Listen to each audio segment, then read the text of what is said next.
रायगडमध्ये शिवसेना आणि राष्ट्रवादीत फाटलंय। आगामी निवडणुकीत राष्ट्रवादी बरोबर युती नाही। रायगडमध्ये शिवसेनेची ठाम भूमिका पाहायला मिळते। अलिबागचे आमदार महेंद्र दळवी यांच्याकडून हा पुनरुच्चार करण्यात आलाय। भाजपसोबत आली तर ठीक, अन्यथा एकला चरोरेचा नारा हा देण्यात आलेला आहे।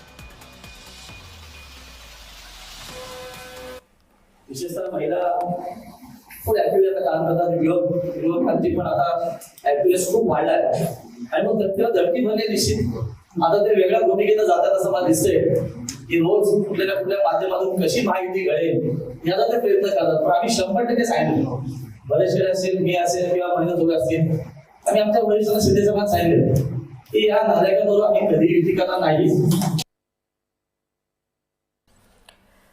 त्यामुळे आता रायगडमध्ये शिवसेना आणि राष्ट्रवादीमध्ये फाटलं असल्याचं सध्या दिसून येत आहे। आगामी स्थानिक स्वराज्य संस्थांच्या निवडणुकांच्या पार्श्वभूमीवर सध्या राज्यात अनेक राजकीय घडामोडी या घडत असल्याचं दिसून येत आहे।